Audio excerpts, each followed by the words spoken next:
Hi, I am Lucas, and today I'm here with Fabian. Hello, Fabian. Hello. Can you introduce yourself a little bit? Yes, I'm the Swedish solo developer who is working on DSS, the big grand strategy RTS game. So, what is the full name of the game? That is, It's called DSS 2 War Industry. but it's not the second one. It's just the first game. No, it's actually kind of like the third one Oh, because I my first release was Plunder Party on Xbox 360 back in 2011 something. I see. And why is this not the SS3 then? Well, I changed the theme. It started like a party game. Oh, that's Uh, crazy. yeah, and it was more. It was semi turn based at the beginning. Okay, that's yeah, that sounds like a very different game. I'm not sure what went on that there, but we can go through the whole story in a bit. So Yeah, if yeah. you see videos, you will see the map is still identical. I haven't changed the map in 10 years. I see. Nice. Okay, so DSS2 is this really huge scale RTS, right? And Yeah, that's what calls people's attention. And I think I heard you say on like Reddit that that's the GIF that works, the video that gets people attention when you see the scale, the zoom in into the map, and you see all the troops and stuff. yeah. The That's what I call the tits of my game. It's like the first thing Hmm. people notice. Yeah. Um, is the zoom in, but it's not really about the scale, honestly. But Hmm. that's the first thing people notice, and that's has been the easiest thing to talk about when I'm marketing the game. Okay, now I'm curious. What is the game about if it's not about the scale?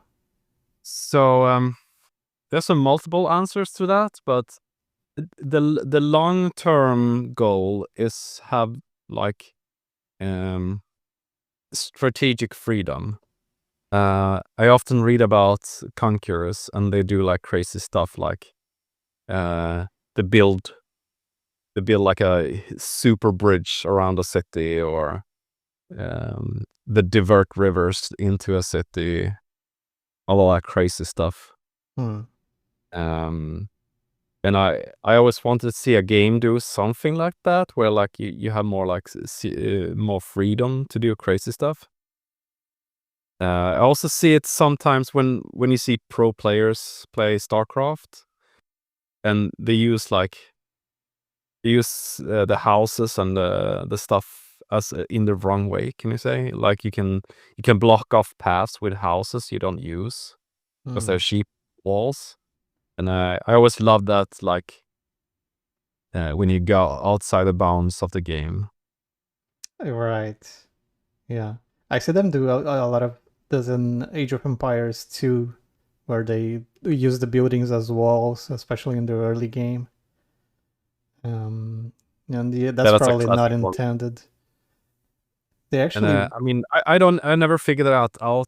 I can never figure stuff like that out when I'm playing RTS games, but I want like a game that can encourage that type of thinking a bit more. But that is a very long term thinking. In short term, I just wanted to see like more resource management together with strategy war games. right. Interesting. Yeah. So I was just gonna say that they actually kind of removed that from the newest Age of Empires 4, where if I recall correctly, you can't do the same kind of walling that you do in two. So they had a this different philosophy. They looked at it and they said, "Oh, the players used this as not intended in the previous game, so we're going to not allow them to do that." But I guess you're going in this different direction where you actually want players to find out ways of engaging with the game that maybe were not intended or just to arise naturally from the game. and really explore that. Yeah, I often say that one of my design pillars is saying yes. Hmm. And there is the scale and all that, because there's no like real limit to the size of the armies or the size of the cities. So the Nice. game is always trying to like let you do anything you like, no matter how crazy it is. Yeah, sounds very cool. So, Yeah, let but it also it's a big challenge. I hmm. understand more and more why all Yeah, games have all these boundaries yeah. that try to hold you back. Because I have the most crazy problems. Okay. All right. So let's go back a little bit to how you got to this point and to making this game, and go into your story as a game developer, and even before that as a games player. What were some of the first games that you played and that you liked? I, it goes back to like when I was 6 years old and I liked board games and I tried to make my own board games. Hmm. So I have been doing it for a long time. And You Yeah, yeah, talk about that. Like you made board games as a 6-year-old, or how old were you? yeah, I remember doing that. So I have, I don't know why, but I can remember a lot about my childhood. Hmm. I remember doing, especially remember like there was like a board game in my preschool, and there was like it was like classic roll and go. That kind of how do you say it? There was things you could find on the board, like discovering. So you can land on a board and like the game kind of moved off board, and you should and you were supposed to like find flowers and stuff. And I remember that as my like first big mind blown in games. And I always love that when games make you think in a way you never done before. Yeah. Um. And do you remember how you decided you could like make your own things? Because usually people play them and they don't realize they can make something. Yeah, I grew up with a lot of people were playing on old Amiga 500s Hmm. and the Commodore 64, because they were originally very expensive, but in my generation they were all secondhand. So all the kids were playing on those consoles. So I find them super interesting. Um, but my parents were very against me playing video games, because they thought they were like glorifying violence too much. Hmm. So I remember watching behind the back of my friends playing like all through my childhood until I got like Mario 8-bit when I was a teenager. Wow. And Okay. I honestly think that that's one of the reason I make games, because I instead of playing the game, I fantasized about playing the games. And when I later played them, I realized they were never as good as I Hmm. have imagined them to be. Interesting. So you didn't play them because mostly because your parents didn't really like video games or thought they were violent? Yeah, my dad is very anti-violence. Hmm. Well, I am too, but in a different way. I think there's a difference between real violence and just games. Yeah. But how did you get into making stuff? Yeah, the programming part. I slowly got into it, mostly because like when I grew up, nobody knew anything about how to do any programming. I barely saw a computer before I was in high school. So it was never really around me, and people had no idea how it worked. So, but I was so obsessed with it, so I just clambered on to anything I could find. My first computer was called SL800. It has no operative system. It's just one of those keyboards with a computer in it, like Commodore. And I could only write BASIC on it, and I had a little TV, not a monitor. That was like black and white. And then I wrote little stories in BASIC. Because someone showed me when I purchased the computer, someone quickly showed me how to do like a read line and write line. And just from knowing that, I could do a little, they ask and I reply, quests, text adventures. Yeah. And yeah, I did that, and then I turned off the computer, and then all the memory was gone, and I had to start over. How old And were you at this point? I must have been around 12 or something. And then in high school, we had to have those calculators that were drawing graphs, the more advanced one.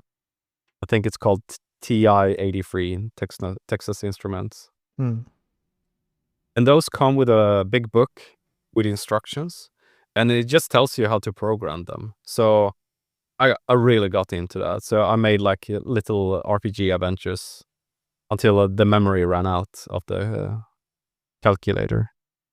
It was pretty nuts. Yeah. Yeah, that's very creative of you from an early age to be doing this kind of stuff. Yeah, I guess so. I'm creative in other ways too, I guess. I was really into handcrafting and such. So I did silversmithing, and I've been sewing clothes and leather work and all that. Wow. Yeah. That's very cool. So I think I have kind of a creative mind, I guess, or an unhealthy obsession, maybe. Yeah. So Well, yeah. Then I came into I got my first real computer, a Pentium, and then I found a book on Visual Basic programming on the library. So that's when I really learned real programming. But I kind of got stuck because it doesn't have any object orientation, and I couldn't really do anything big with it. So after being stuck for a while, I think I forgot it for a few years and got more into the art stuff. So I learned myself, I taught myself Maya, a 3D graphics program. And then a friend who is making games as a professional, he was really hyped about XNA, and that was a new product from Microsoft that was supposed to like bring high-level programming to consoles. So and that was really big. That was like the Unity of the time. Yeah. And he convinced me to join him in a game jam. And then I joined as an artist, actually.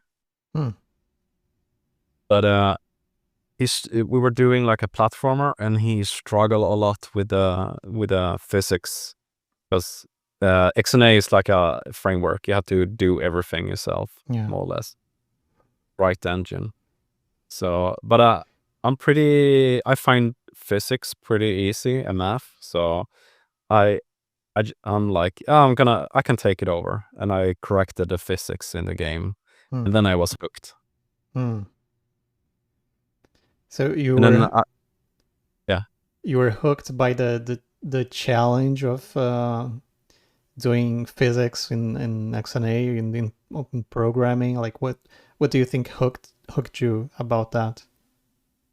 I think it was the first time it showed some opportunity to do something, Hmm. because before that you could place your game on an empty website and nobody would care. It was impossible to reach out. I couldn't see any way to get my game out there. Hmm. But with XNA, I could release it on Xbox 360. So that was like a mind-blowing opportunity. Yeah. So so that was the indie dream. So I joined the Xbox community, Hmm. indie game community. That I was later renamed to Xbox Live Indie Arcade or something. Yeah. And I think I released like 10 games on Xbox 360. Oh wow. Yeah, way Oh, too many. over what period did you make these games? That's a good question. I think I started around 2006, 2007, and yeah, I don't have it in front of me, but I was maybe there for like 7 years, something. Hmm. I'm forgetting. What do you mean by there? Like in the community, or Yeah, I was in the community and I was releasing games and I was testing. Because the green lighting system was that 10 other developers had to green light your game before releasing it. hmm. And did your all of your games get released? You mean if there weren't green lights? Yeah, were they? Or were they all? I always fix the bugs, so if Hmm. sooner or later. Okay. Yeah. But I had some big updates that weren't greenlit. But in the end, they had so much problems with the servers and all, so nothing worked. The homepage started to shut down, and it is very typical from Microsoft because they have a budget and they create like a daughter company, and then the company have the budget, and when the budget runs out, well, the project is over, and that kind of what happened to us. So Hmm. I don't know much about this community, so I'm trying to understand what that was like. So you would get paid to make these games, and then would you get some percentage of the sales, or what? it's very similar to Steam. You paid $100 and you get an account, Hmm. and then you could test your games on a original Xbox 360, just I see. one you had at home. And I think you made a little special packet and you sent it away, and then it showed up on your Xbox through their And servers. And yeah, then you had like a web page with a big forum where we all discuss stuff. And then and you posted the new games to a special forum post where people could review it. And when it was greenlit, it showed up on the Xbox Live page. yeah. Did you get a lot of players from that? Yeah, I think in total I had around maybe 400,000 something. Wow, yeah, that's a lot. Yeah, I sold the games way too cheap. I didn't Hmm. really realize I should take more money. Hmm. But it was also a bit of a race to the bottom Oh yeah. problem, because they didn't really filter good games and so on. The only greenlit process was that you have a bunch of rules you have to follow, and even if the game is really boring and bad, you have to really let it release. Hmm. I guess Steam is going in a similar direction, with some genres at least, as kind of a race to the bottom, games getting cheaper. lots of releases. Yeah, but Steam is doing their best to what do you call it? They're like pushing down the issues with the algorithms. Yeah. So they're very aggressive against cheap games or free games. They're like making them invisible very fast. Yeah, that's true. I have one example. I had a popular game called Party Ousting. The first was popular on the Xbox 360, and then I released it again on Steam. And if you look at it, it has like, I think it has almost 5,000 reviews, something. It was very popular for a moment. So the gimmick is like you can just have a keyboard and you can play up to 16 people on one keyboard. So it's like a one button party game. It's free, so you can just try it out. But yeah, I had like 10,000. And then just one day, Steam changed the algorithm to push away cheap games, and then I suddenly had none. Wow. And you can also, if you go into the page and look at the reviews, you can see that I have daily reviews from people up to a certain date where it just disappears. Yeah. Because people don't know how much, how many bad games are released on Steam. Yeah. Because most of them are completely invisible. They're doing a good job of like hiding everything that's bad. Yeah. But it also hurts if you just want to release a fun free game that doesn't make any money for Steam, so they just hide them for you. Yeah.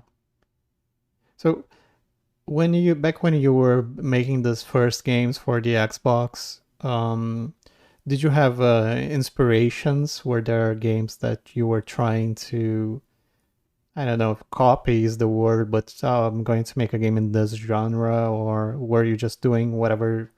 Like, where were you drawing inspiration from? Did you have favorite games or something? Yeah, now I released so many different games, but if we talk about my most popular one, that was called Lootfest. That was like the online co-op adventure hack and slash. For me, a lot of inspiration is either if I imagine something being really cool and when I play it, it's not.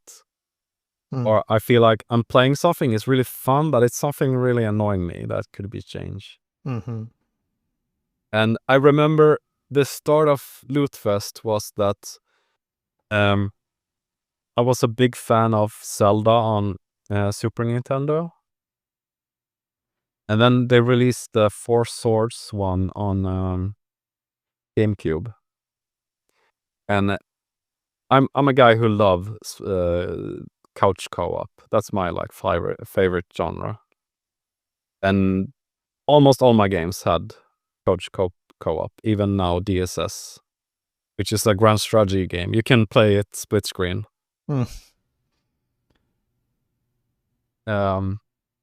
So for me, that was like mind blowing. Like I love Zelda, and it's couch co-op. This is gonna be the most awesome game ever. And it was like a nightmare to set up because you have to buy the game, which is rare and hard to get, and then you have to have 4 Game Boys. I think it was Game Boy Color or better. And then you had to have 4 copies of a Zelda game for the Game Boys. And then you could play the game. Yeah. So that was insane. And I remember I had like a club and we set up the game and it was so boring. And that huge disappointment was that like the start of me making the game. What do you think made you really like couch co-op? Yeah, it's a social aspect. I think it's the same reason I'm a big fan of board games. I mean, I'm probably a much bigger fan of board games than computer games, Oh, and it's like the social aspect, yeah. and it's maybe digging into me being a bit autistic and having hard to connect with people. So I Hmm. think that's like a good crutch for being good company with people. But yeah, it's like a way to interact. Yeah, and all my fondest memories are like laughing to tears around a Hmm. game of Mario Kart or something. Nice. But it's honestly it's like suicide to make couch co-op games. So that's a bit sad. Oh, what do you mean by that? Yeah, you can't sell them. It's Hmm. nobody plays it. It's just me being old Yeah. Well, and remember the good old times. I guess the way that people are getting that fix right now is seems to be the friend slop genre. Yeah, it's very big now. But Yeah. sure, it's the same thing. Yeah. And I am working on online multiplayer for my own game. So it's yeah, maybe I should say the when I don't. It feels like we're jumping around, but Hmm. uh, just to sum it up, after the Xbox 360 stopped working, because I was basically kicked out when the servers stopped working, Hmm. and it took me a while to like figure out what to do. And PC is so different because on console, my market group were like 12-year-olds that wanted to pay like $1 for a small game and play for a little while with their friends. Mm-hmm. And the PC market is completely different. And so I could never like get back on track. So I tried a few things. I even got a Xbox One license. But I could never get the party jousting to work. And sales wise, I sold like 20 copies or something. Yeah. So after a while, I gave up and started working as a IT developer. So I ended it all after a while. So you got out of the games industry, let's say. Yeah, and I'm only back because I can't find any job anymore. Hmm. Because I love making games, but I really love having a paycheck every month. Yeah. I don't like the aspects of as a struggling company. All that is really it makes my stomach hurt. Yeah. Yeah, it is stressful. Just so I understand, how long did you stay away from game development? It must have been around 5 years, I think. Okay. Um, I'm trying to get the timeline in my head. So, uh, when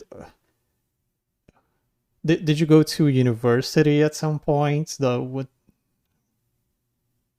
No, I had gone to school for being electro technician. Hmm. Then I got job as a manager at KFC in Denmark, which is like a hamburger company, Yeah. fast food. Sure. And I was a manager there because I knew the boss or the owner. That was in the same era I started doing the 360 stuff. So you were doing games on like your free time? Yeah, it, I had like a 5 hours travel each day to Denmark because I was traveling past the countries. Hmm. So I had a lot of downtime, and then also I had to go an hour earlier each day because I couldn't trust the traffic to work. So I had like almost 6-7 hours of downtime each day, just on being stuck waiting for trains and such. So I got myself a laptop and started to teach myself C sharp. Wow. Okay, that's a crazy story that I'm glad I heard because that's pretty interesting and unique. So you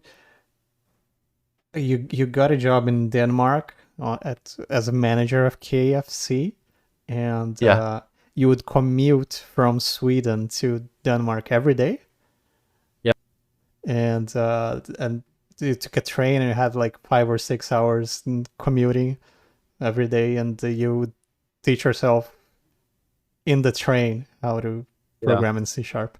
And Okay. also, I mean, I shouldn't have done it, but in the winters there was like nothing happening. We're just opening the doors and nobody showed up because Oh we wow. live a lot on tourism. And because I Yeah. was the manager, I could just sit in the office and work on the computer. I mean, instead of just staying and staring at the wall, I Yeah, of did that. course. Okay, that's crazy. Yeah, that's a super strange origin story. Yeah, I guess a lot of things about me is weird. I don't want it to be, but Okay, so yeah, I never went to any programming schools hmm, because they weren't really around when I wanted hmm, to do it. That came later, yeah, so I'm completely self-taught in that way. yeah. So this was in your early 20s, I imagine. Yeah, exactly. It was almost directly after the army, Right. so Which I was, must be 19, 20.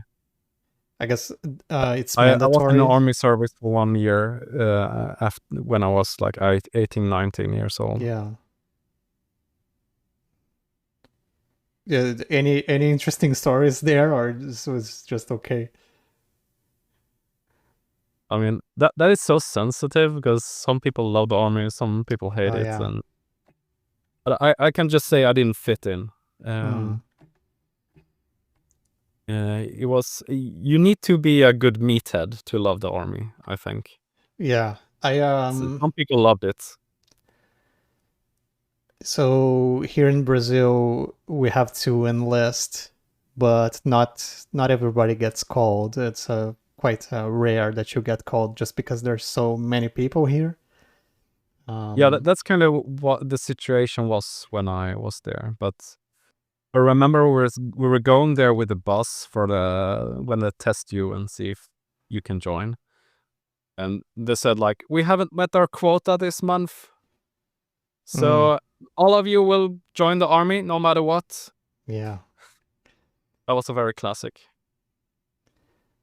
yeah, One thing I remember very clearly is like, I was on a very hard version of the army, like the Rangers, mm, where we like we had the green baskers and we had the heavy packs and behind enemy lines and such. well, And those backpacks, they were insane. They were like my own weight. mm, So it a huge amount of people just damaged the knees oh wow, beyond repair wow, from the backpacks. And they just kept sending people home. More and more people disappeared. And then one day it was just like, yeah, we met our quota for how many people who can get damaged. mm, And then if you hurt your knee back after that, then you had to like take two walking sticks wow, and walk behind everyone else for the rest of the army period. damn, 'Cause, with the meta quota of people who can get hurt, so nobody else got hurt. Wow. That's a typical army stuff. Yeah. Okay, so let's get back into games. I was trying to understand like this timeline. Okay, so you spent some years working KFC, learning programming on your Yeah, laptop, and you were doing Xbox stuff, and then I started Xbox stuff around my 20s, and then I I did that parallel to working for maybe 2 years, and then I worked as a indie developer for another 10 years before I put it that's a down. long time, 10 years as an indie. Yeah. I mean, that was only because I was living on nothing. Live very cheap. Yeah. I mean, I had success games, but they still didn't bring up much money, honestly. Hmm. And I also lived on savings from the KFC. Yeah. Because I always been good at saving, so I always have money around. Yeah. Um, yeah, so I did that for 10 years before I gave up. I mean, I maybe struggled on for another 3 years after the Xbox era was gone. And then I gave up, and then I joined. I was maybe I moved to a new city and all that. That took a year, and then I worked as an IT developer for I think 3 to 4 years, and then I lost my job. That was 2 years ago, Hmm. and then I was like, I want to release this game. And then I had the game as like a hobby project because now it's 11 and a half years ago I started with the party Thunder Party game. So sorry for the timeline. I'm not saying it perfectly. I know I'm maybe off a year here and Yeah, there no, it's because I fine. don't have it in front of me, but Yeah, I just wanted to have a sense of how that trajectory looked. yeah. Um, But I'm 45 now, so that was like 25 years ago I started. yeah. But the years go by.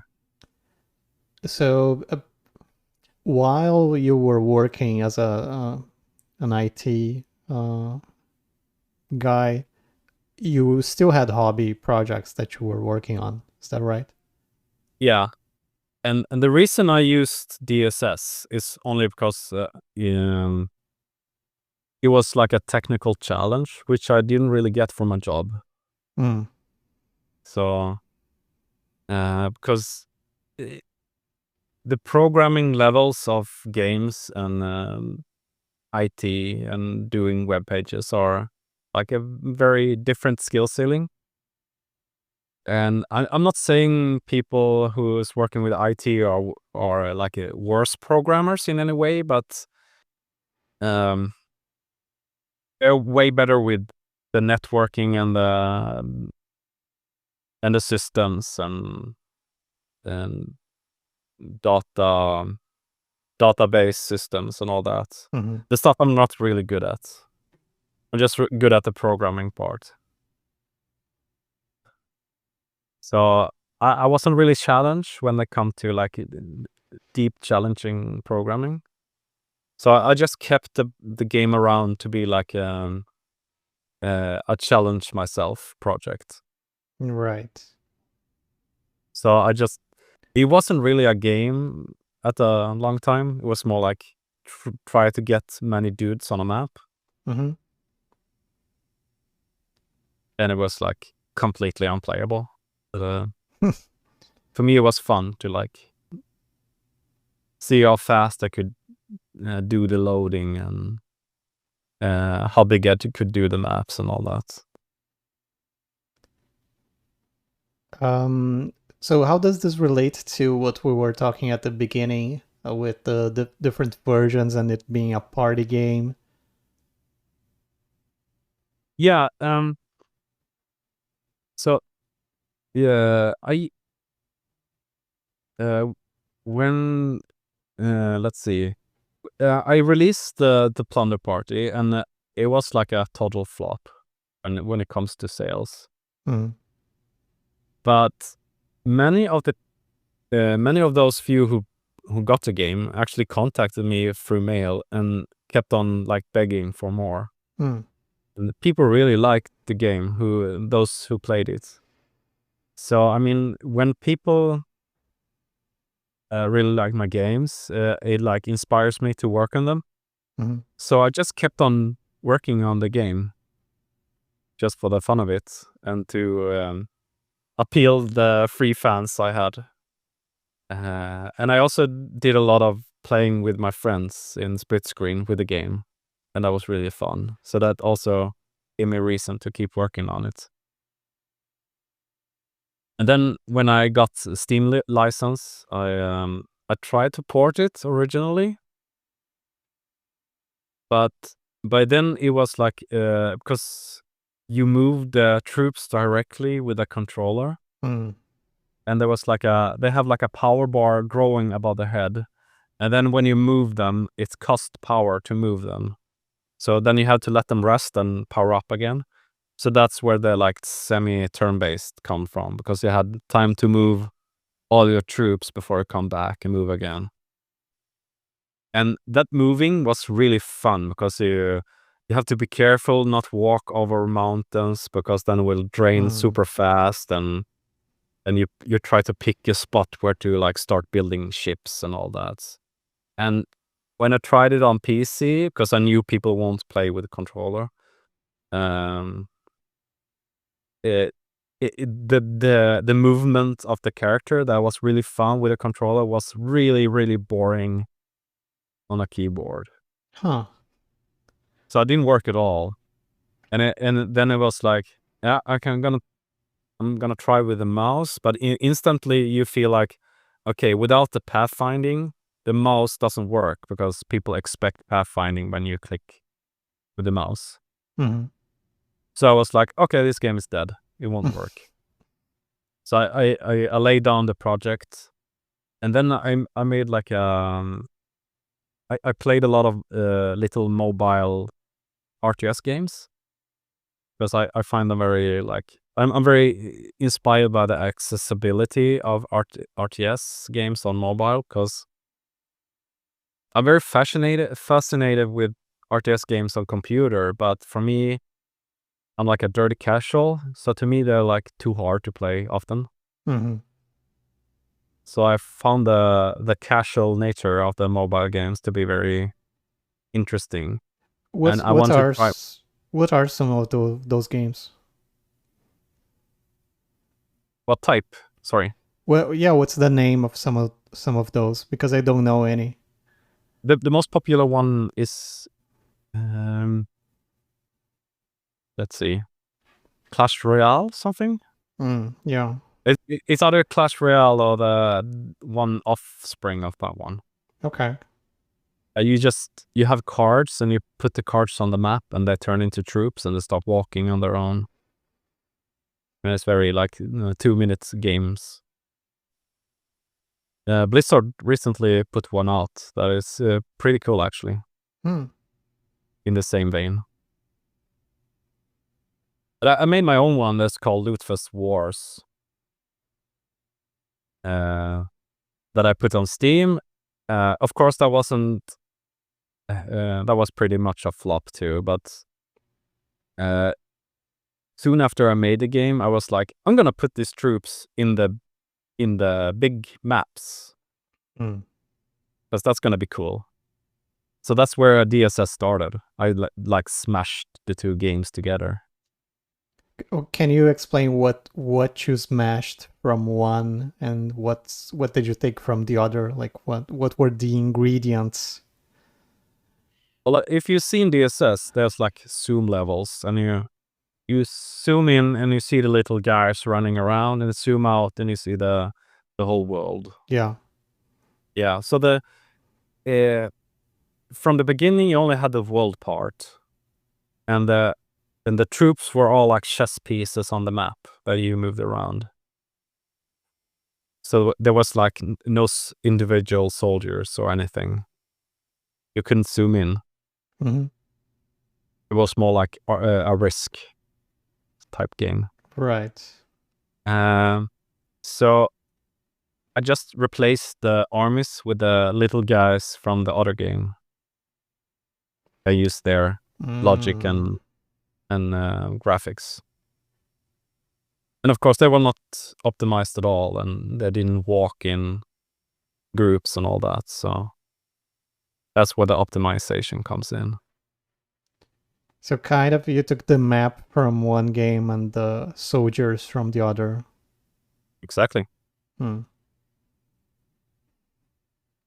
And in general, the game is like a smash up of free games because all the graphics comes from Lootfest, which was like a voxel game.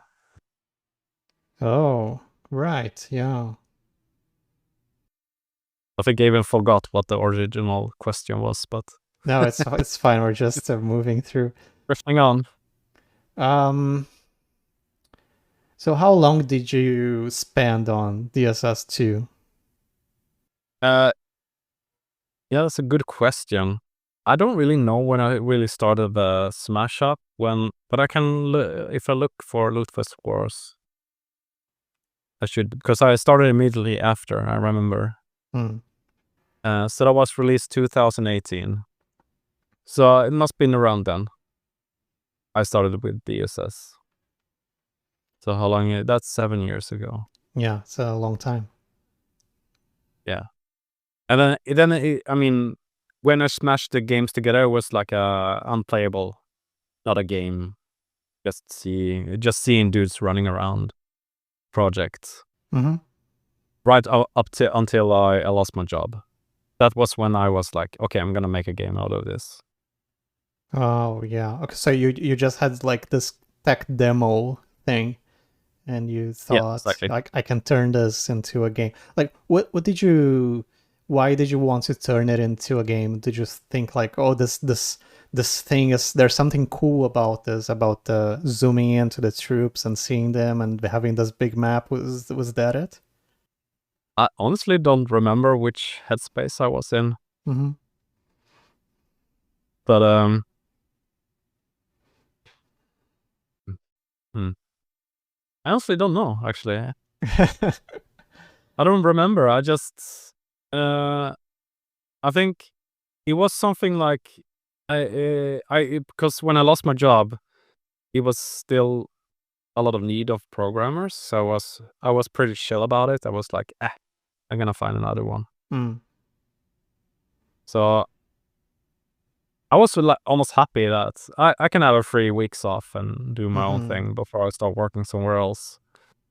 So that's what I started when I started on DSS 1. That's called War Party, Oh, okay.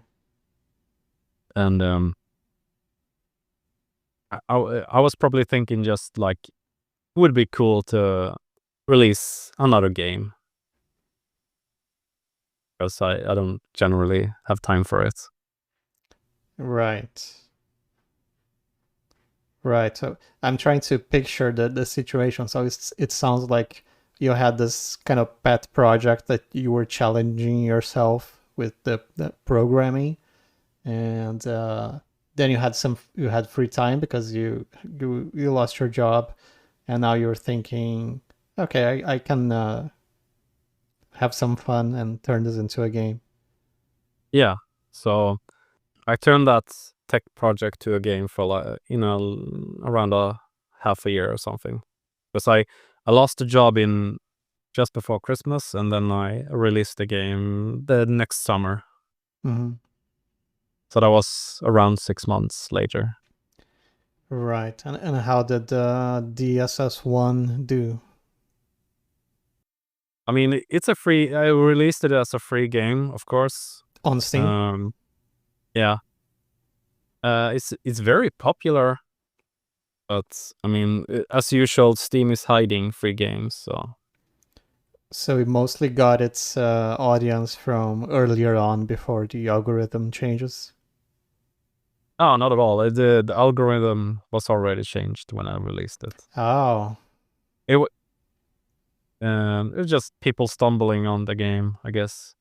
I still have fans around from the Xbox 360 era. Mm. So many of them were like happily jumping on the project. And also the game is very addicting, so some people couldn't stop playing it, and they've been playtesting for a year now. What makes the game addicting? Yeah, that's a good question. I think there's like two parts to the addicting nature of it. And this most simple thing is just painting the map in your color Mm. is very addicting. Because I remember in my absolutely first prototype, I could only click on the map and painted my color, and it was like almost impossible to stop Mm. just clicking. So that is somehow like very in our minds, like taking claim. That's part of our nature. Mm. But also, you maybe know the phenomenon of like just one more turn. Mm-hmm. And I realized that aspect comes from when you try to do you have plans that is a bit longer. And while you're committing to the plans, you have to make new plans that stretches further on of the original plans. So you Right. always have overlapping plans through all of the game. So there's never like a natural point to cut off. That is what like Civilization is famous for. Yeah. So that makes it so hard to put down the game because you always want to see your plans realized. But the secret is you can never be done because you always have to make new plans to finish the old ones. You kind of have all of these progress bars that finish at different times, and you set new ones when the other ones finish. Exactly. Hmm. So how did you go from DSS 1 to DSS 2? Yeah, so after a year of unemployment, the IT developer market just crashed. There's like nobody looking for employees anymore. And Sweden joined NATO, so all money disappeared, and you had prices were going up, and we had the big there's like a economic collapse. So it's like I just realized it's gonna take a few years before I can find a work again, if I ever can.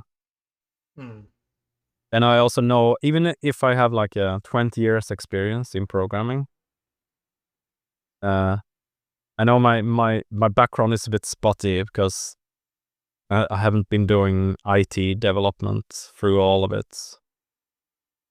And also I'm a bit like weird and autistic, so I will always be the last person they take. All that. So I was like, okay, I need to do something because I'm not gonna find a work. That's when I decided to like start working on DSS 2 because it's really hard to take like a free game and turn it to a paid game on Steam. They don't really like it, and you don't get the release and all that.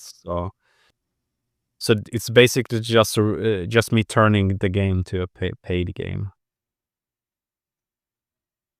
And I started reading up a lot about marketing, and mostly the work has been just polish and making the art better and remaking all the UI and all that. So there's almost no new features since a year back. I've only been doing graphical upgrading. So it's fundamentally the same game. Yeah, I had a big like update where I had like 3 times the resources for the old game. But I felt like I should keep this for the number 2. Also, the old game was like in a nice casual spot that I would destroy by releasing the new updates. So I know there's people who doesn't like the new complex stuff, who prefer the old game.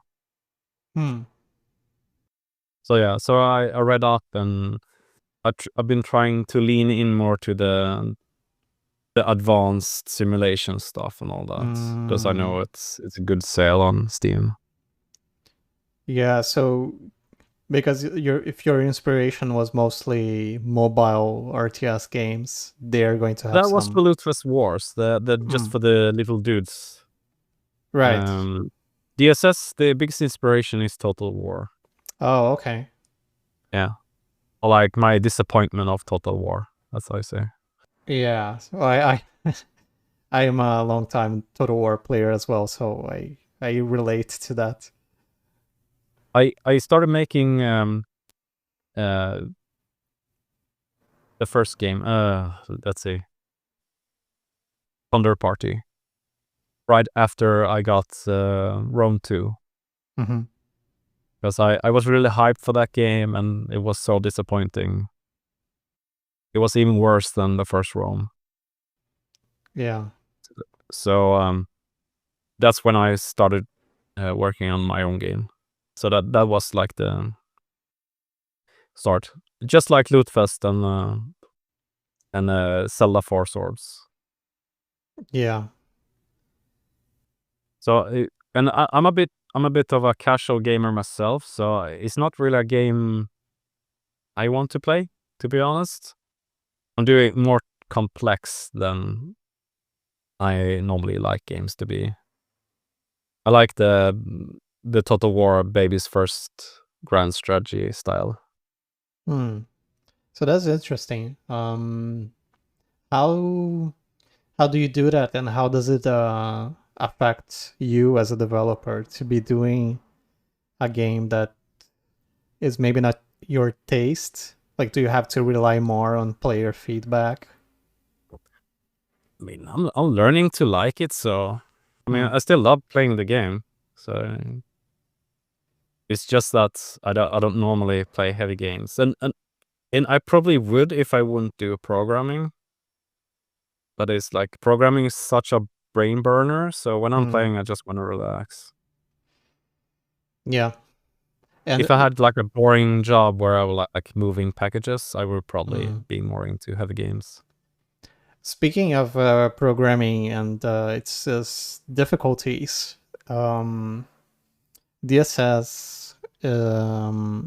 is a huge uh, game, and I imagine that the performance takes takes a lot of the programming workload to get it right. Is that fair? Is that true?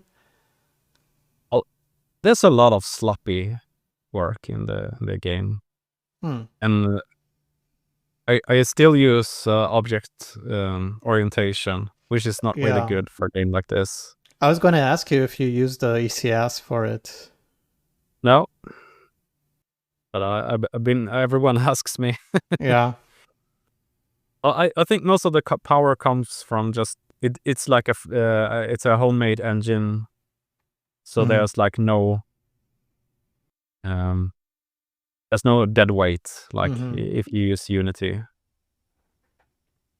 The monogame framework is very strong because you can just control everything in it. Yeah. And then I use a lot of multi-core processing. That is the majority of the power just comes from the multi-core. Is that multi-threading or is that different? Yeah, exactly. I say multi-core because that's the common term for a person who isn't a programmer. But Right. in programming, it's called threading. Yes. Yeah. But if you buy a mobile, it doesn't say it does 8 threads. It has 8 cores. So that's why I use the word.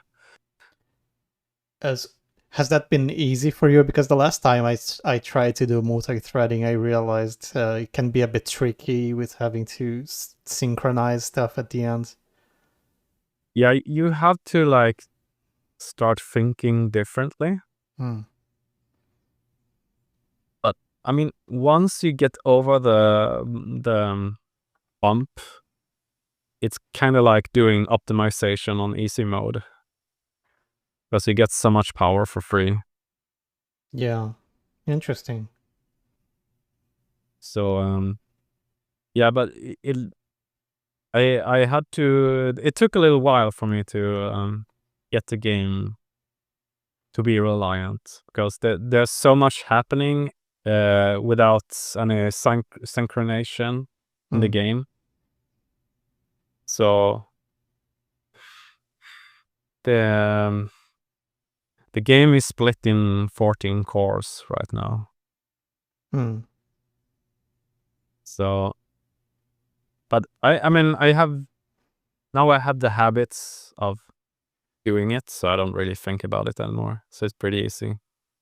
There's still a lot of optimization I need to do. There's some really bad stuff that is still left in it. But I Yeah. mean, it's kind of when stuff runs, it's then you move on and do more fun stuff. Right. Yeah. But I need more optimization because I want to have a bit more like having carts of oxen pulling around goods from the city to city. I want all that visualized Mm. and so on. So that's gonna need some more power. Yeah. My biggest challenge so far has been the garbage collecting, which comes with using C#. Right. And I have to more and more try to remove objects in the game because I'm right at the edge. If I add any more objects, the game will start to like stutter like crazy. Yeah. And I mean, I have a lot of plans. I know exactly what to do to get way more performance out of the game. I Mm. haven't even started, but a lot of that is also very time consuming, and Mm. it's also for a user, it's more fun to see more features. Of So course. Yeah. yeah, I try to rotate, do a little bit of optimization, and then go back to doing features. So it keeps on rolling. Yeah. I want to go back to the marketing a little bit. You mentioned that you learned a lot about marketing to release the game. Yeah, Can you share some of that? Like, what was your marketing strategy and that kind of thing? well, it's nothing special, but just realizing there is marketing was a big part for me because I haven't really been thinking about it before, honestly. Mm. But I think one thing with like I got children in the meantime when I was off the hold um, game when I was not doing game making. Mhm. I got children, and then I kind of like that bit is kind of somewhat of an ego killer, you can Mm. say. So I like I have a different mind about it now. I'm like I can't fuck around anymore. I can't just Ah. do what I want. I need to think more about the future and the safety of my kids, and Yeah. I want to have a home to live in and so on. Things I didn't care about at all before. Right. I just got a funny idea and I did it. Like that was Mm. a marketing I did. Yeah. So So I've I've just been looking to in what sphere I can sell games in, and mm. I found that I've been looking a lot on Songs of Six and Rimworld and all that Yeah. because I know people call them beautiful, but I mean in a like technical term they're like an ugly game, Mm-hmm. but with a lot of depth Mm. and complexity. And that is the group of people I'm trying to capture.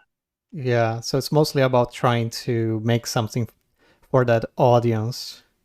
Yeah, and So a lot of the marketing things have been around like making the game look deeper and all that, honestly. But also not completely scare off my old audience of the more casual side. Yeah. They even ended up adding like a casual mode that is like the old game, where you only have like money as the only resource. Interesting. So the big change was when I started doing more for that market. That was when I started working on the city building. The cities before then was like a button where you like pushed to like spend money to grow, basically. And then you paid to get soldiers. So the cities were very simple. But I now added like a worker system that is inspired by a mix of Dwarf Fortress and Factorio, actually. Because I wanted to like this like set up and forget nature of Factorio. Right. But I also like the management of Dwarf Fortress, where like you select an area and you select like priorities and all that. Right. Yes. So I combine those ideas into like a one system, and it has worked all right. The biggest challenge has been to like make people investigate time in like looking at the workers, see how they work. If you just want to like add stuff, I want 20 swords and forget about it and hope they come out in the end, you're gonna be disappointed, because there will always be like bottlenecks and all that. And I know that I'm losing a lot of people in that process, but I mean, it's not for casuals anymore. It's like an advanced game. Yeah.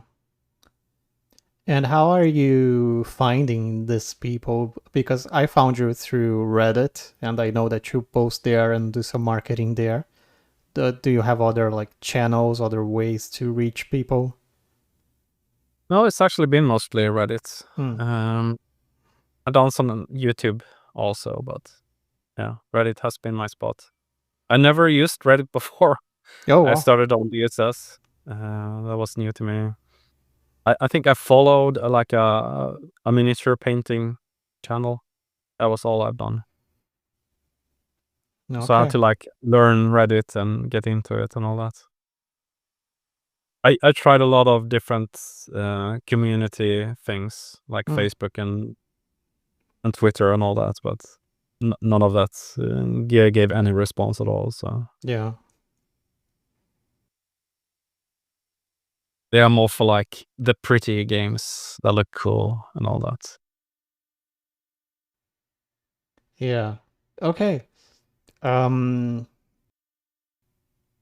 I think that's all I had about you and your games. You also mentioned that you wanted to give me some feedback on my game, but before we do that, is there anything that you think is important that we missed? I mean, I can speak for hours, as you Yeah. noticed. So maybe it's better if you want to set up another call, we can do it. Well, oh, sure, but I guess to end this one, I do want to hear your feedback. I think it was like on my on the presentation for my game, so I'm curious about that. Yeah, because I noticed when you talk about the game, you talk about deep simulation, and I was like, it doesn't really fit with the visuals of the game at all. Because when I see the game, I'm thinking like Frostpunk or like these scripted events. It looks very much like that style. But deep simulation, that is like Have you seen the game War Sim? Yeah. Yeah. I mean, if you look at the game, you can see that that person didn't spend 1 second thinking about graphics. Yeah. It's all ASCII art. Because he is really boiling his soul and everything into like doing the deepest system Mm. ever. Right. I would say your game looks too good, honestly. That's funny. It doesn't give me the feeling of simulation. Yeah. So that's maybe like a problem you're gonna be struggling with. And Yeah, that could was my be. like thinking when I saw it. Yeah, So that's you should, interesting. yeah, you should either go. I think you should go to either way. You should start talking more about like not using deep simulation instead of saying like having generated events and so on. That is more like speaking to Mm. the people who are used to the Frostpunk role playing. Mm-hmm. Or you should do more like simple art style. Right. So you can the game really speaks to the deep simulation audience.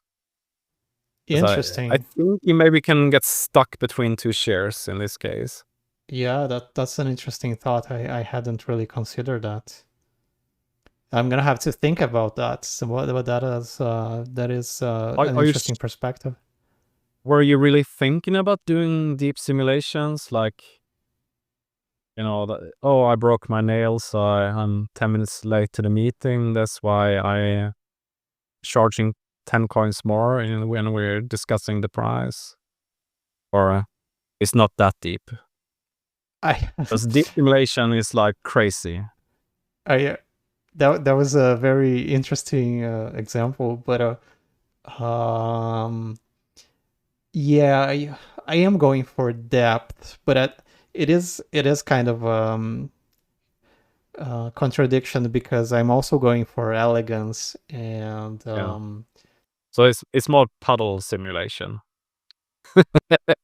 I well, hopefully my goal is that I can have the deep simulation underlying things and at the same time have this elegant UI and elegant Yeah. interactions with only a few buttons and not it's not like this massive UI with 100 buttons and you don't know what to click. I'm trying to go for both, but I do understand that it can be That's a that dangerous problem path. that you mentioned where yeah you Yeah. don't please one side or the other, right? Yeah. But maybe you can find an audience that are interested in deep simulation, but find it too scary. Who knows? Yeah, who knows And you really. should try. I can kind of see your idea because I'm guessing you're gonna reuse the images a lot and just every time you trade, you have one trade image, but there's gonna be a lot of different stats and all that. So in reality, you don't really have much art. That's what I'm guessing you're Yeah, working with. yeah, Yeah. yeah. Well, I think one simple thing you could do is having more like, like these matrix screens where you just see a ton of data flowing up. Mm-hmm.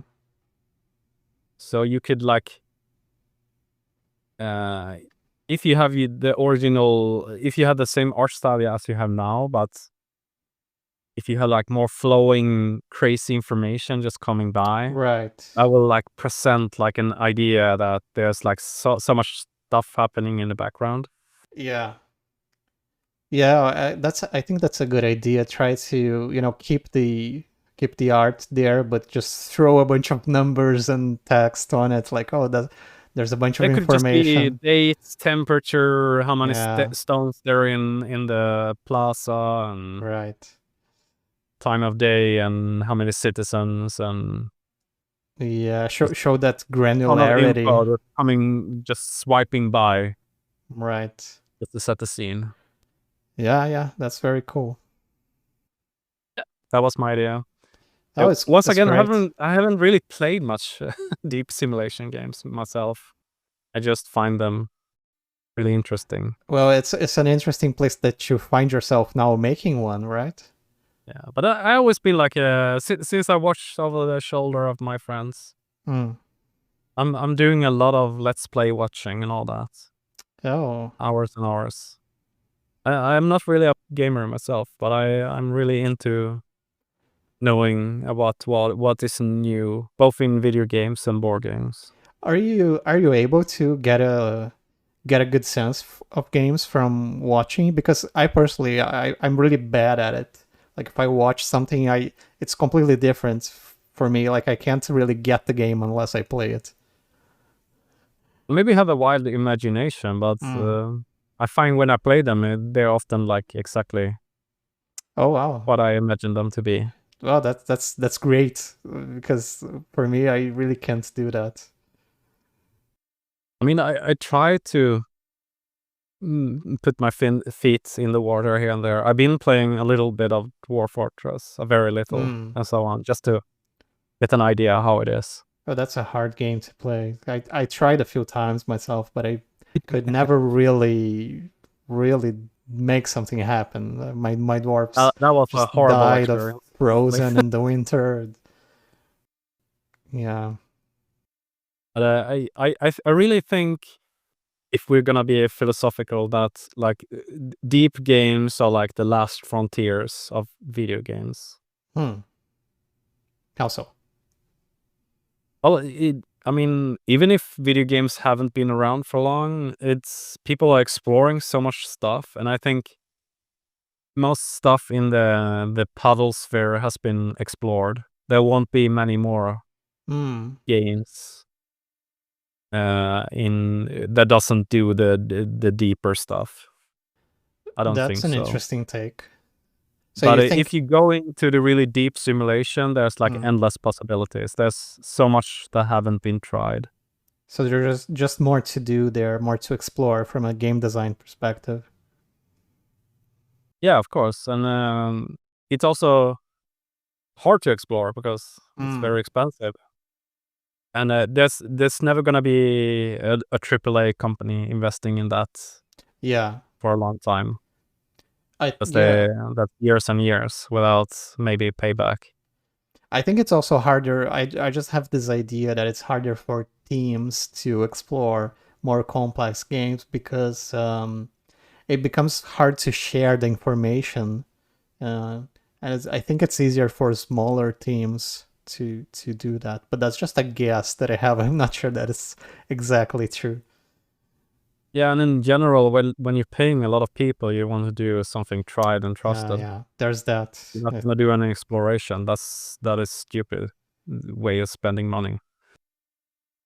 You maybe throw in a little gimmick or something just to make the game pop, but that's all you're gonna do. But in Yeah. the end, it's gonna just be another shooter or something. That's because that makes the money.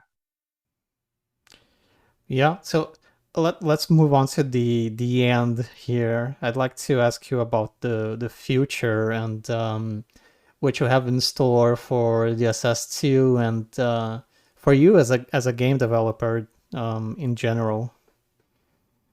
Yeah, it looks like I'm gonna be scraping by on the money I'm getting, so I'm gonna continue for sure. Mhm. Um, I want to continue for at least another 20 years updating the game. Wow, That's the big plan. that's a bold plan. Yeah, but I also watch other games in the same sphere, and they seem to do better and better the more you update them. So Hmm. it's not a crazy idea. Yeah, no, it is true. So the next big thing I'm working on is like online multiplayer Yeah. that I want to be finished in this summer. Hmm. So I have done a winter update that is in beta test now, and I also have started on a update for the Medieval Fest in April. Right. So I'm trying to clean away all the other stuff quickly so I can have more time with the multiplayer, because that's gonna be a huge task. Yeah, usually people say that if you don't put multiplayer in at the very beginning, then you're pretty much screwed if you implement it Yeah. later. Is that the case for you? Well, thankfully, I started making the game as a at least split screen multiplayer game. Right. Um, and it has always been in the back of my mind. Mm. And I've done a lot of multiplayer online games, so Right. I have a lot of the structure in place. That the different thing with this game compared to my other games is like the game states which you send back and forward to the server. But it's going to be a peer-to-peer, but one player acts as a server. Right. The game state is several gigabytes, so it's like impossible to sync the whole game back and forward. Right. So I have made a solution for it, but it's still gonna be, so it's gonna be a little bit of a wonky experience that's only fit for co-op playing. What do you mean by only co-op? Like Yeah, you're 2 gonna have a players lot. or? It's gonna be a lot of delay between the players before they have all the data, like the host. Oh. I mean, you won't notice that you're behind, but you're gonna be. So if you like competitive, that's not a good idea to play it like that. So But the you're game in general is so slow. Like Mhm. it takes hours to build an army and start attacking. So I mean, if you have up to 10 seconds lag, you won't notice it. So you won't be microing a lot, like 1v1 StarCraft where you get this real time Yeah, if you do reactions. that, you will really notice that the multiplayer doesn't work. But for just a friendly co-op game, you won't even notice the delay. Yeah. Because you will Okay. be in your happy 10 seconds afterward Yeah, yeah. and just playing and having fun. And how many players do you want to have? I'm aiming for 64, but that's Oh, just a that's number. big. I mean, in most cases, people will be playing like 2 to 4. Yeah, yeah. I just like I said, I don't want to have limits in the game. It's always gonna Mm, say yes. right. So it's the same here. Can I bring in another friend? Of course you can. Mm, yeah.